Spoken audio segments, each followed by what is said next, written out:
Never turn a blind eye to the red flags a narcissist shows you early on. They may seem charming, confident, and even a little mysterious at first. But that charm quickly turns into control, manipulation, and emotional exhaustion. These red flags often show up early, but we ignore them because we want to believe the best in people. These small things snowball into bigger problems, and by the time you realize what's happening, you're already caught in their web. Let's break down the biggest red flags so you can spot them before it's too late. Are you ready for number 1? Love bombing. If it seems too good to be true, it probably is. You've probably heard that saying before. And when it comes to narcissists, it couldn't be more accurate. Love bombing is their way of hooking you in fast and hard. They flood you with grand gestures, non-stop compliments, and over-the-top affection. They will make you feel like you've found the perfect partner. It feels like a fairy tale, but it's not real. Dr. Ramani Durvasula, a clinical psychologist and expert on narcissism, warns, love bombing is not love. It's manipulation in disguise. It's designed to create an emotional dependency, so that when the narcissist eventually pulls back, and they always do, you'll be desperate to chase that initial high. Once they know you're hooked, the switch flips. The sweet texts slow down, the compliments disappear, and suddenly you're left wondering what you did wrong. This cycle of idealization, devaluation, and discard is textbook narcissistic behavior. If someone is making grand declarations of love after just a few weeks, it's not romance, it's a red flag.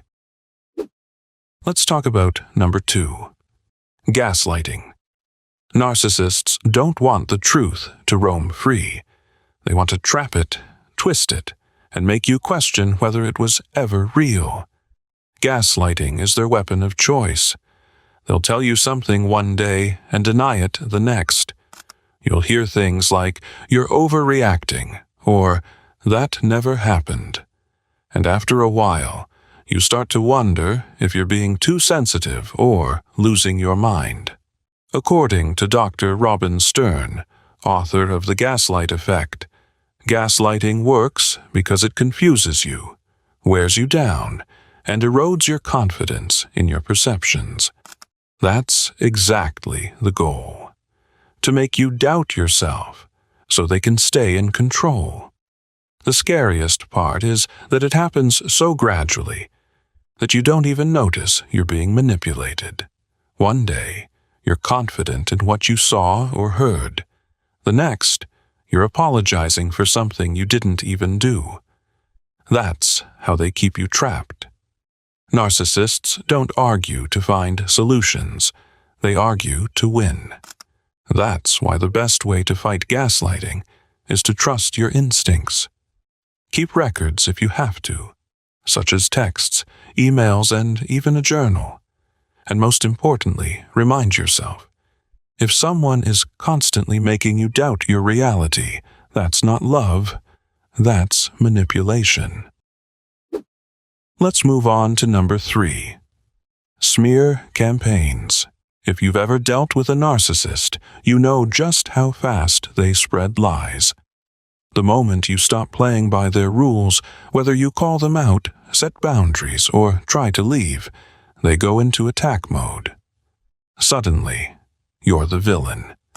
They'll twist facts, play the victim, and convince others that you're unstable, cruel, or even dangerous. The worst part is that they do it with such charm and conviction that people believe them. Narcissists know exactly how to push emotional buttons and make themselves look innocent while painting you as the aggressor. Dr. Shannon Thomas, author of Healing from Hidden Abuse, calls this reputation vandalism, the deliberate destruction of your good name. So, what can you do? Stay calm and don't play their game.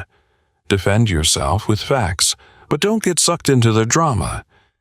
And remember, a real character always outshines a fake narrative. The truth may take longer to catch up, but when it does, it speaks for itself. Now, let's continue to number 4. Triangulation. Nothing messes with your head more than someone playing mind games with your heart. Narcissists are master strategists when it comes to mind games. Triangulation is one of their favorite tricks. It's when they bring a third person into the dynamic to make you feel insecure, jealous, or off balance. They might mention an ex still wanting them, praise a coworker's looks, or suddenly give someone else more attention just to make you feel like you're not enough. According to Dr. Susan Forward, author of Emotional Blackmail, narcissists keep people in a state of uncertainty because insecurity makes them easier to control. The worst part is they act innocent, pretending you're the one overreacting, telling you, "Why are you so jealous? We're just friends." Narcissists love watching you scramble for their attention because it reinforces their power. Don't play their game. Recognize triangulation for what it is: manipulation. The moment you stop competing for their attention, their control weakens. Healthy relationships don't require you to fight for someone's love. They make you feel secure, not replaceable. You shouldn't miss number 5. Grandiosity drive.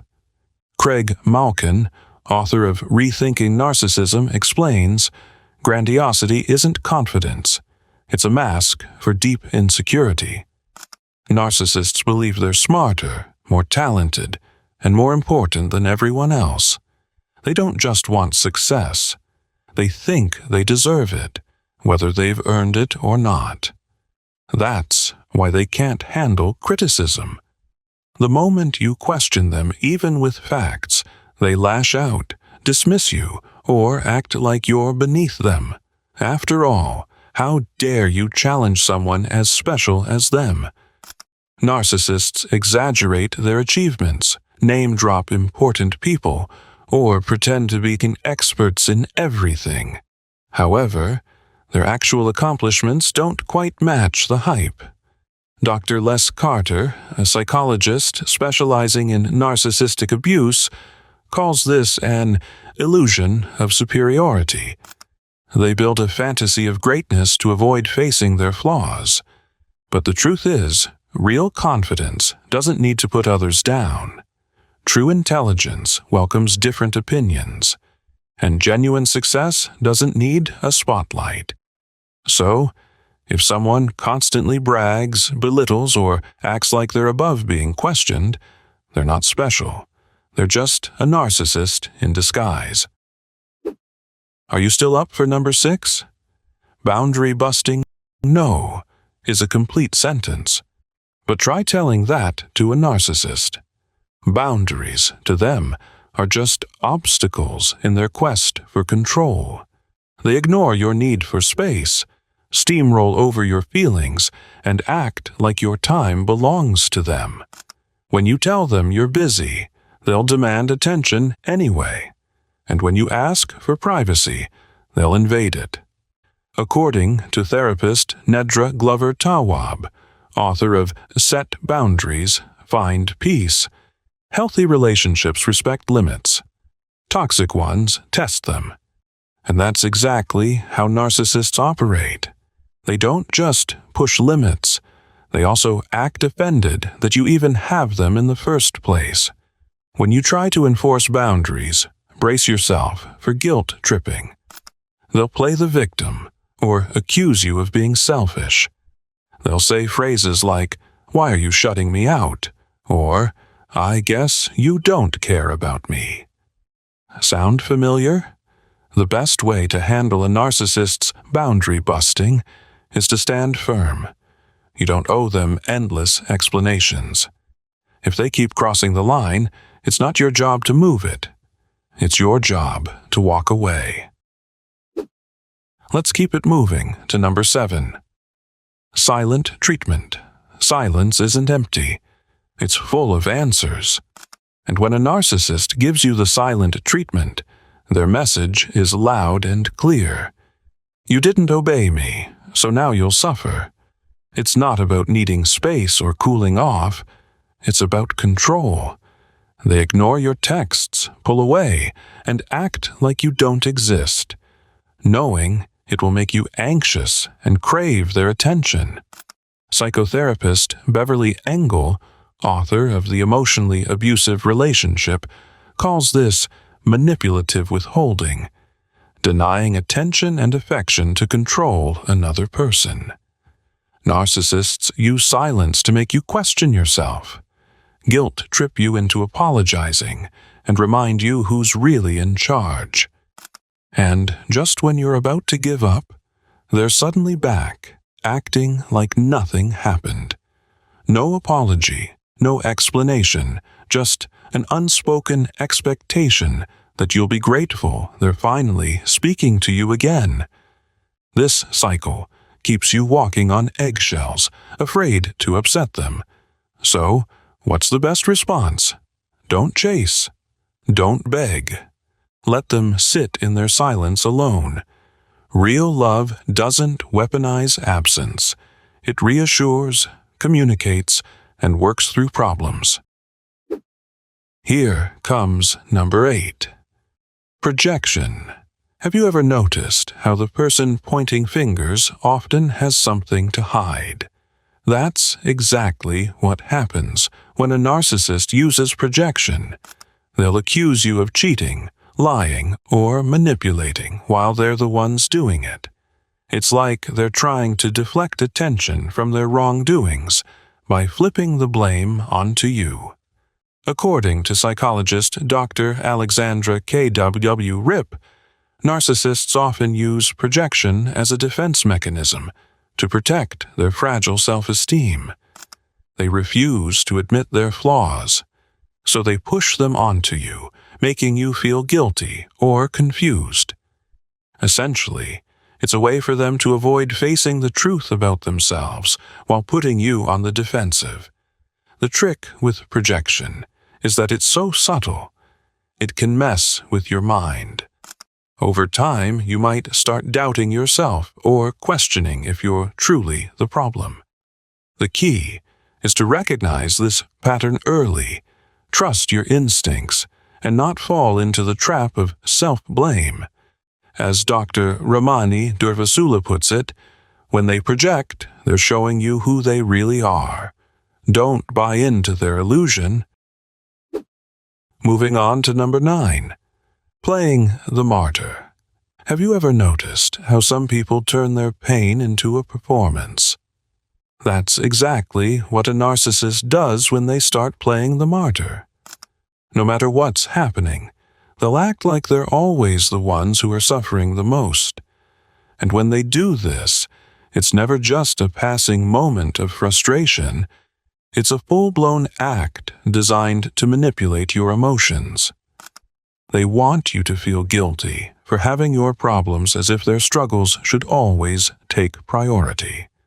Dr. Carol McBride, author of Will I Ever Be Free of You?, explains this dynamic by pointing out that narcissists often use their victimhood to control and get what they want from others. Narcissists thrive on making you feel responsible for the unhappiness they're feeling.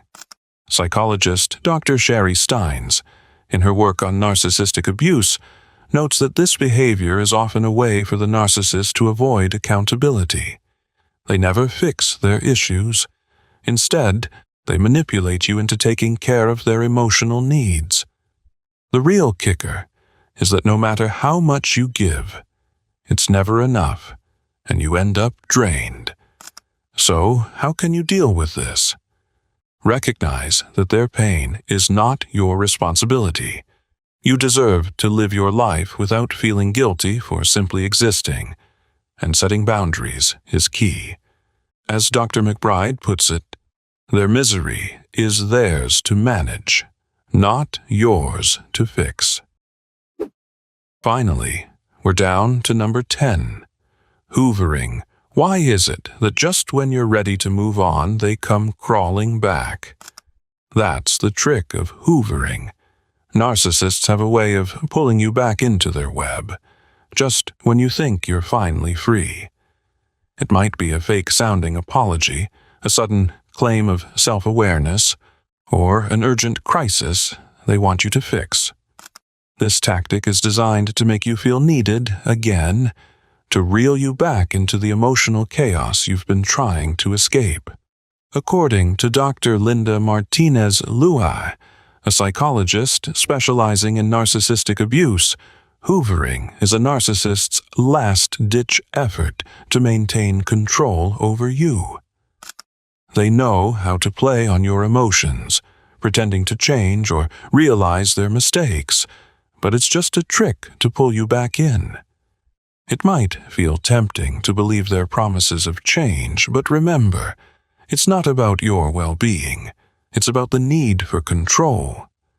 Once you recognize this pattern, you'll be better equipped to resist the pull.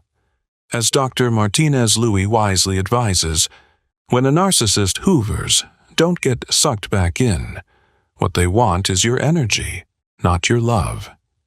Dealing with a narcissist is never easy, but the sooner you spot the red flags, the better. Don't second-guess yourself or make excuses for their behavior. Trust what you see and feel. A narcissist won't change just because you're patient, kind, or understanding. The best thing you can do is set firm boundaries, protect your peace, and, if needed, walk away. You deserve healthy, honest relationships, not ones filled with mind games and manipulation. So pay attention to the signs, trust your instincts, and don't be afraid to put yourself first. Your peace of mind is worth it.